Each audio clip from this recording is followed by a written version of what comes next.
Hi guys and welcome back to the channel. If you know me, you know how much I love MIOs.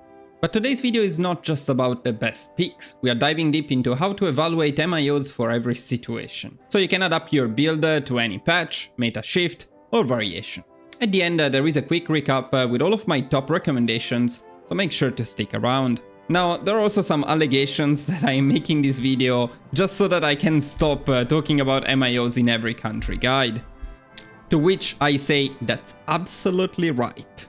This is the definitive guide, so from now on, I will just point you guys here. As always, if you enjoy the content, please do not forget to support the channel by liking the video, subscribing and leaving me a comment. It helps a lot. And now, let's get started. So before we look at the actual perks, let's check out this document I made for you guys. By the way, you can find these in the shared folder if you have a tier 2 membership, together with all updated MIO perks for each type. So first of all, we are going to look at some universal priorities. These apply no matter what you're building. And the first priority, regardless of the MIO, is always going to be for production buffs. And that's because more output means faster builds and more flexibility. You can dedicate your military factories to something else if you don't have to use them producing those extra tanks. Now, while production buffs in general are our priority, not all production buffs are the same. The production efficiency cap is the best overall buff you can get, followed by the production cost, production output as the second best, and finally the production efficiency gain. Now, don't get me wrong, this is still good. It is weaker mostly because once you reach the cap, the production efficiency gain doesn't do anything anymore.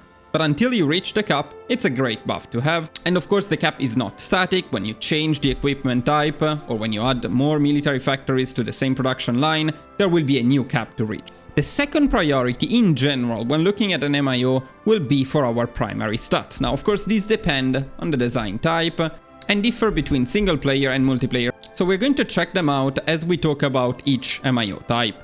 The third priority is going to be for the secondary stats. Once again, this will be mentioned per MIO type as they depend on what we are building. The lowest priority, this is quite intuitive, will be for the filler perks, the ones we need to get to the good ones. Now, keep in mind that the same logic in principle will also apply to policies. Let's take a look at tanks first of all. And for this, let's go back into the game and let's take a look at the infantry tank designer, for example. Now, you can find all of my perk priority suggestions, like in this case, at the end of the video in the recap, as well as in the shared folder for tier 2 members. So for tanks, as well as for everything else, our first priority is to get to these juicy production efficiency buffs. And that's the usual highest priority, production buffs in general. Now, when it comes to tanks, usually my second highest priority is to reach the reliability and speed that I want on my tanks.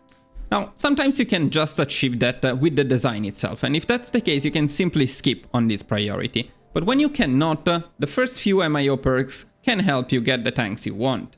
This is highly subjective, especially reliability, so I leave it entirely up to you, but to give you a general idea, personally, I like to have around 70 to 80% reliability and 8 km per hour for motorized tanks, so the tanks I use with my trucks or mechanized, and 80% plus reliability and 4 km per hour for the tanks that I use together with my infantry and what you could call Space Marines. So once reliability and speed are okay for you, it's time to take a look at the next priority, which is going to be soft attack for single player and hard attack then piercing for multiplayer.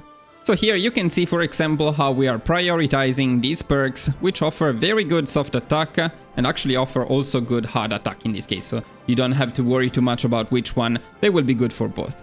Now here a good example about what I was mentioning for reliability is this perk here. Now in this priority I do not select it at all, assuming that we achieve the reliability we want, but if we are a bit low on reliability, well then you may want to pick this one first and then continue with the priority in here, and of course you don't pick the extra breakthrough in this case. Now breakthrough and armor are our next topic. Let's go back to the document, as they are the lowest priority, but they also depend a lot on the situation. Breakthrough is something you don't want to stock up. You don't need a lot of breakthrough. You just need to have more breakthrough than the enemy attack. Any additional breakthrough will be irrelevant and it's pretty much a waste. As for armor, well, that really depends on what you're going for. For infantry tanks, it's good to have high armor. In multiplayer, of course, it's good to have high armor. As for motorized tanks in single player, armor is usually something you can skip, so you can ignore it entirely. So when it comes to the best MIOs, infantry tanks, which are the ones I was showing you in here, are my favorite picks when it comes to tanks you use with your infantry, as it makes sense, of course, so Space Marines and so on. And that's because you get a lot of soft attack, nice production buffs, and then you also get some armor, which is nice to have on infantry tanks. When it comes to everything else, but for infantry tanks too, it's not a bad pick, standardized production is just amazing. And that's because despite lowering a bit your armor, you get immediately a production cost buff, and then you get some insane production buffs in here, like literally the best possible ones. You also get decent speed and reliability, so this is a very good pick when you want to go for motorized or mechanized high-speed tanks. And you even get some soft attack, hard attack, and more soft attack later on, so very solid pick overall. When standardized production is not an option, not all countries have access to all MIOs, well then the medium tank designer is a good second pick. You have decent production output in here, you have a lot of breakthrough, maybe even a bit too much. You have speed and reliability. What you really lack here is some extra soft attack. You do get some piercing and hard attack, but unfortunately no soft attack. By the way guys, we're going to go much faster when it comes to some of the other MIOs, but for the tank ones, I thought it was worth mentioning the best perks already. Alright, when it comes to the best policies, let's take a look at them in the game. My favorite one, whenever available, is the assembly line optimizers, because of the production buffs, of course. But when that's not available, Mechanical Genius can be good if you need the reliability. This one can be good if you need the extra armor. This one can be good when you don't need extra armor, but you want the extra hardness.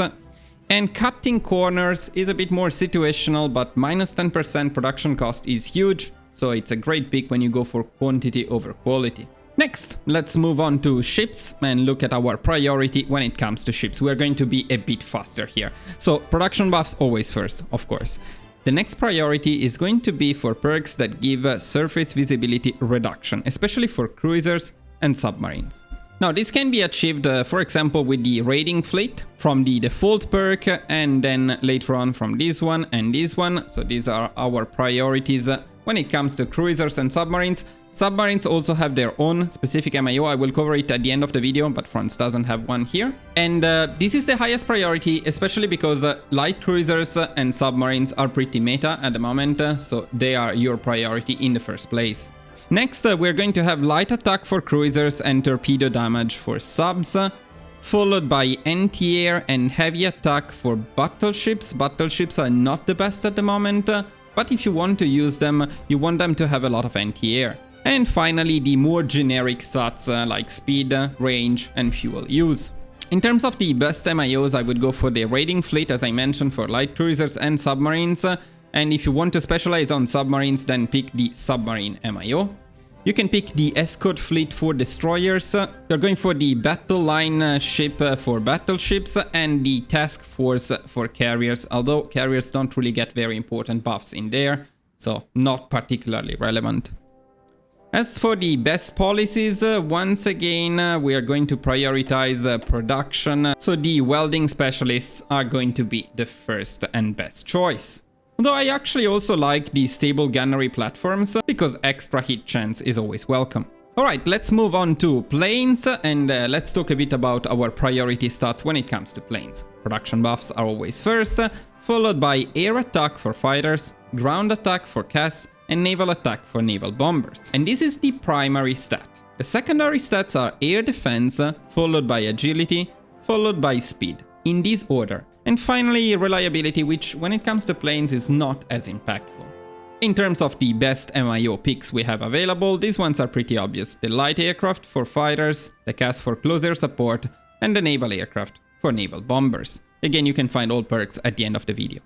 The best policy is once again the assembly line optimizers for the extra production efficiency.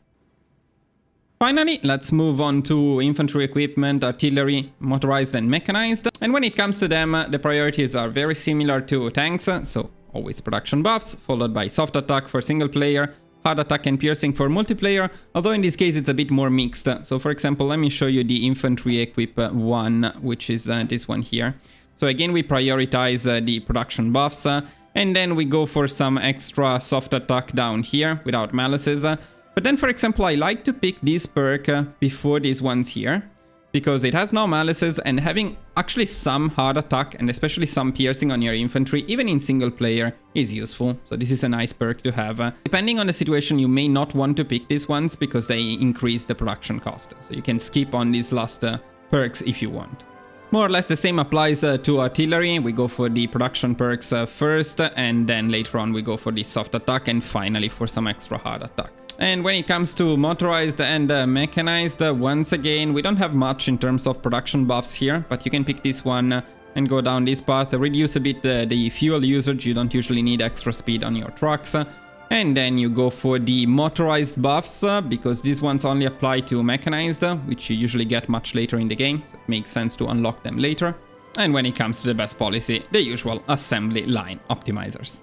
Alright guys, and that's all for today's guide. I hope I was able to cover MIOs quite extensively and help you determine which perks to pick without simply copying and pasting them, but just by reasoning yourself on what you want in what scenario. Of course, if you have any questions, feel free to let me know in the comments, and make sure to join our Discord to meet our amazing community. And don't close the video just yet, as the brief recap with all of my favorite perks is about to come.